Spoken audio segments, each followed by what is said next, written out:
Jan Wood. Welcome to today's episode of Coffee Break.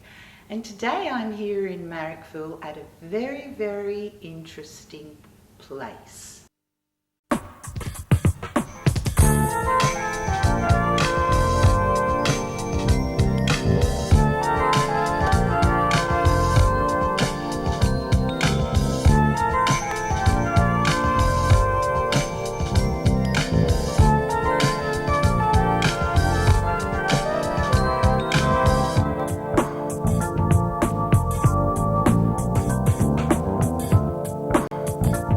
So I've come to catch up with my mates Jeanette and Chris. I first met Jeanette a couple of years ago at the Portuguese Memorial Art Prize, and she had a painting in the exhibition.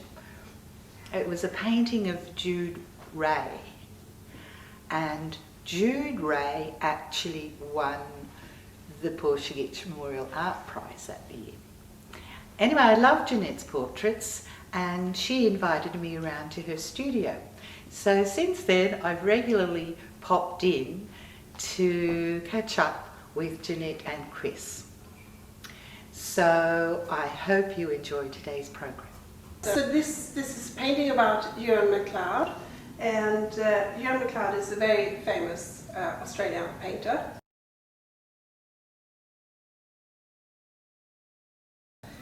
He's been around for about 25-30 years at least, and he's won some of the major art prizes, and he's very well liked. He's a very nice person. He's a lovely artist, and this is set in the Hazen Trail. That he likes going out in the nature and do al fresco, so to speak, painting. And so this is his table he brings with him. But last year he went out in 2008. He went out on the Hazen Trail together with, I think it was about another 8 artists, 7 artists, something like that. And they all did paintings in the same area. And this is Mount Griselda that is behind Ewan. And I've done a night setting. I do a lot of pictures in night settings. So so Ewan was painting sometimes in the evenings, I believe. Everyone was painting frantically for about the 5 or 6 weeks they were together. Yes, so that's basically what this painting is about. After the group came back to Sydney, about 6 months later, around Christmas, just before Christmas, they had a big group show together at the S.H. Irving Gallery up at the Rocks. My work is mainly done in acrylic, and I use various mediums. And this particular one is on a linen canvas. I found I needed a more textured canvas for Ewan's work, because this work, the mountain itself, is a bit like Ewan's work. It's very textural. Although Ewan's work is probably a lot more textural than what I do. I tend to look a little bit more, my work looks a little bit more like a photographic work, because I do use, in a lot of my work, I use a lot of photography. I mix photography with painting. So I think I have a lot of influences from photography.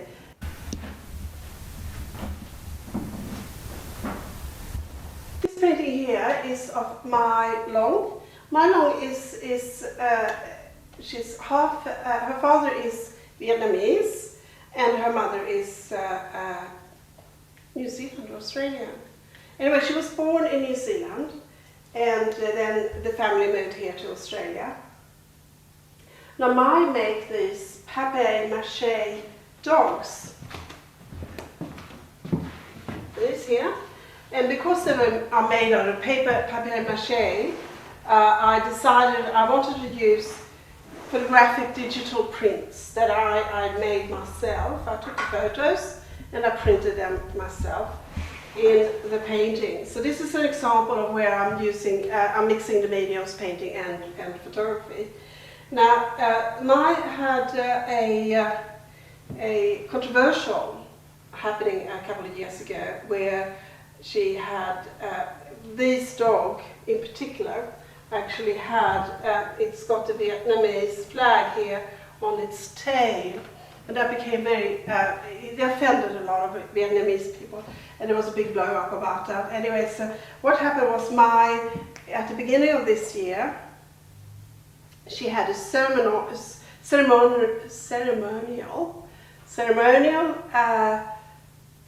burning of this particular dog. It was a big dog. It was a big papier-mâché dog. It was about that large, and so it was a big event out at Casula Powerhouse, and it was all very interesting. It was she did it in a beautiful way, you know, and she wanted this to be a symbol. The burning was to be a symbol of healing between people, and so that's why I've got the two Vietnamese flags here. She's standing between the two flags, and the sea in the background. And at the time when I was painting this painting, there was also a very interesting alignment in the sky. So it's called a smile, and it happens about every 60 years. Venus and Jupiter.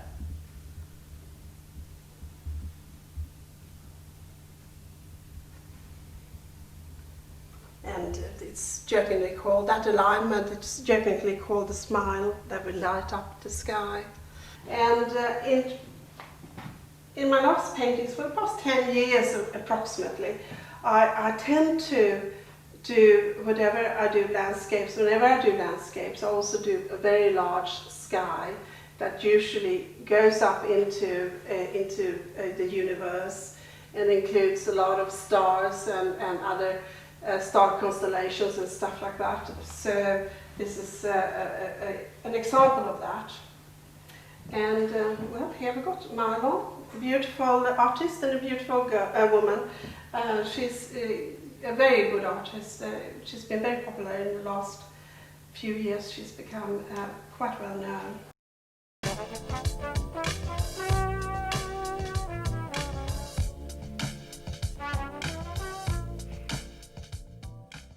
So Jeanette, to me, it's very, very 3D.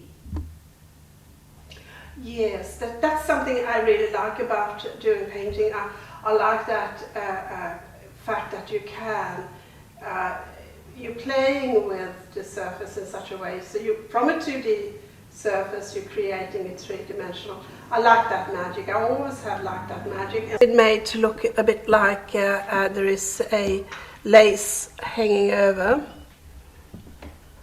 So I've used the lace to look at when I painted that. And there's a little bit of texture in the hair. The camera, I made these prints, digital prints of photos I took of her papier-mâché dogs. And here in the background there's a bit more textural kind of treatment of the sea. Yes, it's one thing that attracted me many years ago when I started doing painting, that magic that you could create and make it three-dimensional. And I think most of my paintings do have that quality in them. Now, to create 3D with space paintings is a lot harder because there's not that much color you can play with. But I'm working on that to make it more. Now, this household loves intergalactic things, don't they? Yes, we do have a lot of that happening here. But I must admit we haven't seen any aliens apart from the ones on Chris's canvases. We're waiting for them to come and see us though. That'll be really quite interesting, hopefully. And see, her portrait it looks like a photograph. Yes. There goes that influence from photography again. And although when you look close up, you'll see the brush strokes, but I tend to use the paint, especially when I paint skin, you know. I have a very smooth, I use my finger quite often to smooth the tones and textures for skin. Yeah. But other things like the sea, for example, is quite textural, and I do use a lot of different techniques in my painting. I use anything I need for whatever I am portraying, so it does change a little bit. You love painting portraits, don't you? I do, yes. It's a one way to bring people into the studio, because it can get very lonely in the studio, and although you do get into that creative state of mind where you sort of lose a little bit of your of time and space, but you know, in between that, it's nice to have someone to chat with, or it's good to have a connection with other people and get feedback, and yes, it's great doing portraits. Yeah. So Jeanette and Chris have invited me to stay for lunch. Well, they've also invited the cameraman to stay for lunch too, but he's decided that he'd rather work the camera. And I want to thank Bowen Pierce for being my volunteer cameraman.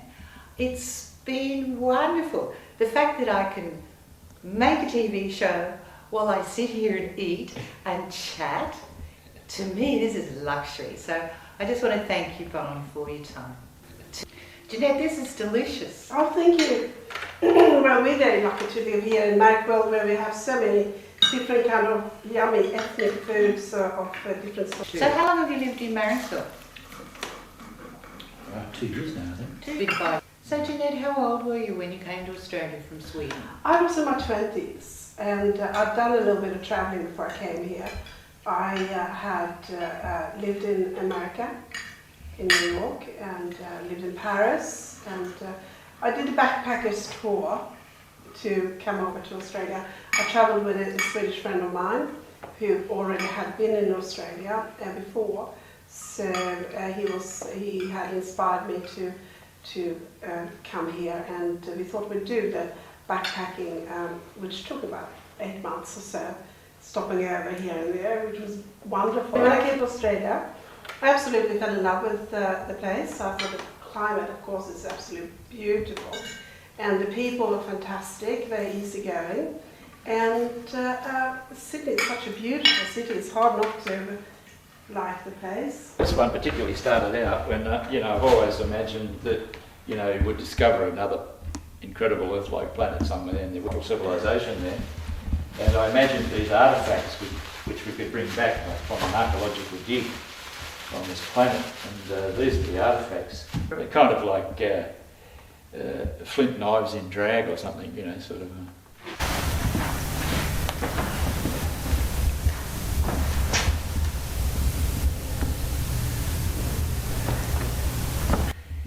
And a couple of months ago I was in the Art Gallery of New South Wales, and I was looking at, they had an exhibition of the work of a very famous photographer called Christine Cornish.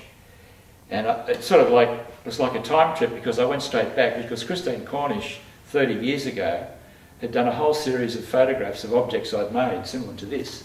So there I was in the Art Gallery of New South Wales, and I was reintroduced to all these objects that I'd made 30 years ago, and I thought, that's what, I should have made some more of those.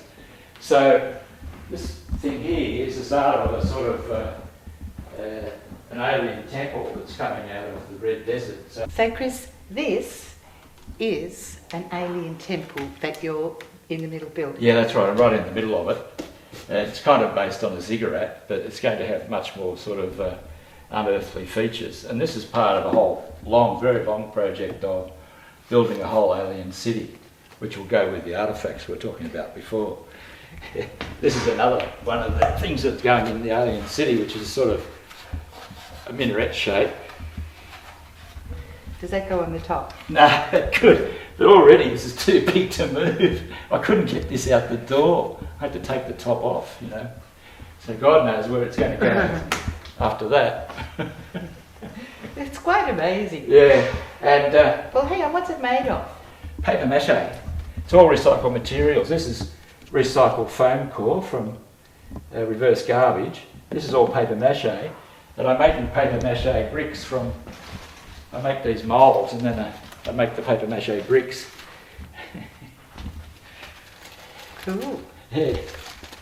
You're a big kid, aren't you? Yeah, I am a big kid. But this looks such fun. Yes, well, it's a lot of work actually.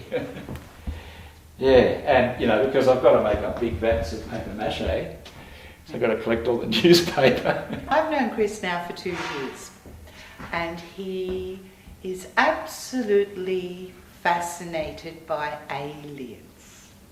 So Chris, can you tell us what happened to put you on this path? About 12 years ago, I worked in the Northern Territory. I was being consultant to the Northern Territory government, setting up an art space there in Darwin. But I had to travel all around to all the different Aboriginal communities. And when I was out near Tennant Creek, I was looking in an op shop, and there was this old guy who had some paintings there, and one of the paintings had a UFO with it, right?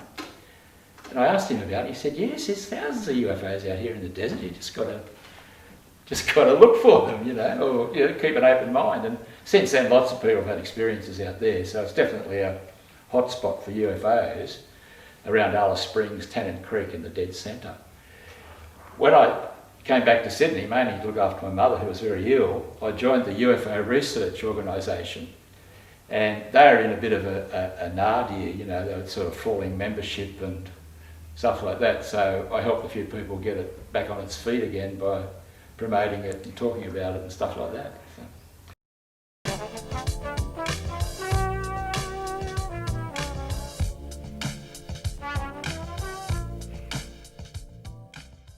This is where a whole lot of ideas have come together. One of them was sort of recycling old artworks, and this was a tapestry done by my mother.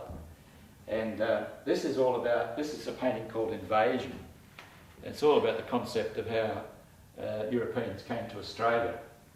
But at the same time, it got me interested in finding these old tapestries, and I've got about 20 of them now, and I'm starting to use them in works. This is an Indigenous boat. This is a European boat sort of thing. But it's still in the very early stages of working up the idea. This is another one about using recycled materials. This is a roll of blind material that I get from reverse garbage, and I'm just painting straight onto it. This painting is all about space, nothing. And it's not finished yet, but I'm happy with it. Yeah. Okay, now Chris has a dream, and his dream is to meet a real alien. Yeah, that's true. I'm like Mulder in the X-Files, you know, I want to believe, you know. Yeah. But I'm interested in an alien as some sort of spiritual being, not necessarily sort of some crazy sort of guy that wants to take our women or something, you know, so that's all right too. So Chris, what are you doing here? Well, this one I'm working on a series of alien heads, which I'm going to cut out and build them into a sort of like a 3D crowd of aliens coming out of the wall, which I've just started, and this is this beautiful sort of pink foamy stuff I get for nothing at reverse, or next to nothing at reverse garbage. And so it's going on with my continuation of my ideas about using recycled materials now. Do you ever sell any of them? Yeah, I sold a painting the other day actually. This guy saw it on my Facebook page and came over and bought one. Yeah. It's cool. Yeah, very cool. And you've got aliens all around the walls. Yeah, I know. It's sick, isn't it? So where do you get your ideas for how they look like? Well, because this is what I've done all the research on, you know. I spent years in UFO researching, interviewing hundreds of people who sort of had experiences and then drawing what they told me they'd seen, and I just sort of like, I picked up the most commonest ones and sort of used them as a repeated motif in my work. And I've got this whole thing about, you know, skinny, well-dressed aliens. You know, like, you know, I get your alien with your skin-tight lycra suit and the sort of boots, you know. I'll pass them, I'll enter sort of business aliens, you know, sort of, you know, aliens are our friends. Kind of. They could work in a bank, who knows. So this one's wearing a suit? Yeah, a suit, yeah. It might be a pinstripe suit. The thing is, the difficult thing is the eyes, I find, you know. If you make them too small, they look like mean buggers, you know, so... Yeah, this one's eyes are sort of very spread apart, you know. This one might be a psychopathic alien. You've got hundreds and hundreds of portraits of aliens. Yeah, I have. Are you ever going to retire? No, retired. I've just become a grandfather. Really? Yeah. Oh, isn't it wonderful? Yeah, amazing, beautiful child, little Oscar. Oh, congratulations! Well done. Yeah. And I gave him his first zombie movie when he was born, you know? Day of the Dead, yeah. I cut out this beautiful foamy stuff, which I love.